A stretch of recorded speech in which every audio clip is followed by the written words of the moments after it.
సాక్షి ఉండే యేసుప్రభువారు మరి గడిచిన ఆదివారం నుంచి కూడా మరి ఈ ఆదివారం ఈ గడి వరకు కూడా ఆయన రెక్కల కింద మమ్మల్ని ఎంతగానో కాసి కాపాడినందుకు థ్యాంక్ యూ జీఎస్ అండి. మరి నిజంగా తెల్లారులు ఇస్తే మేము బళ్ళ మీద ప్రయాణం మరి జక్కడిని కూడా వస్తున్నప్పుడు ప్రభా మరి నేను వారం సాక్షి చెప్పుకుంటానయ్యా, మా ఆటోలకి ఏ గలిబిలు అభ్యంతరం లేకుండా ఉంటే అనుకున్నప్పుడు నిజంగా దేవాతి దేవుడు క్షేమంగా తీసుకొస్తున్నాడండి.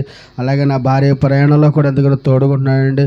నిజంగా దేవాతి దేవుడికి ఏమి ఇచ్చినా కూడా రుణం తీసుకోలేండి. మొన్నైతే మరి గ్యాస్ నిప్పు నాకు బాగా కొంచెం కడుపు ఉబ్బరంగా ఉన్నప్పుడు మరి సాక్షి చెప్పుకుంటాను ప్రభా అనుకున్నప్పుడు నిజంగా ఏసు రక్తం మరి కడుపు రాసుకున్నాండి. వెంటనే మరి దేవాతి దేవుడు ముట్టి స్వస్థపరిచాడండి. థ్యాంక్ యూ జీఎస్ అండి. మరి దేవుడికి ఏమి ఇచ్చినా కూడా మరి రుణం తీర్చుకోలేరని గొప్ప దేవుడు. ఎందుకంటే మరి అనుక్షణం కూడా మమ్మల్ని అంతగా కాసి కాపాడుతున్నాడు. అలాగే మరి ఎంతో కూడా మరి వెనకాలండి మరి అయ్యగారమ్మ గారు ప్రార్థన వారికి కూడా నేను ఇచ్చిన రుణం తీర్చుకోలేరు. నిజంగా ఈరోజు ఇలా సంతోషంగా ఆనందంగా ఉన్నామంటే నిజంగా ఇది ఒక క్రిస్టియన్ సవాసం షాలెం ప్రేయర్ హాల్ ఉండబట్టే ఇలా సంతోషంగా ఆనందంగా ఉన్నామండి.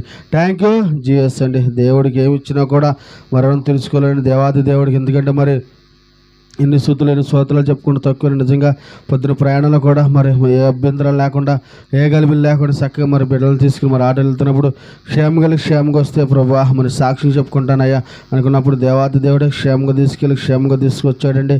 మరి దేవుడికి ఏమి ఇచ్చినా కూడా రుణం తీర్చుకోలేని. అలాగే ఇంకో సాక్షి నుండి మరి నదిరేణి కింద ముందు మరి బాగా పొక్కులు వస్తావు. నేను వారం సాక్షి చెప్పుకుంటాను ప్రభా. మరి ఆ బిడ్డగాని గురించి చెప్పకుండా నిజంగా పొక్కులు కూడా రానియకుండా చేసాడు. నా బిడ్డల విషయాల్లో కూడా మరి ఆ బిడ్డల చదువుల్లో కూడా మరి వారి రాకపోకల్లో కూడా ఎంతగానో మరి యేసుప్రభువారు క్షేమంగా తీసుకొస్తున్నాడండి. దేవాతి దేవుడికి మరి ఏమి ఇచ్చినా కూడా రుణం తీర్చుకోలేదు. ఎంతో కూడా అయ్యగారమ్మ గారు ప్రార్థన అండి, మాదంతా కూడా ఏం లేదు.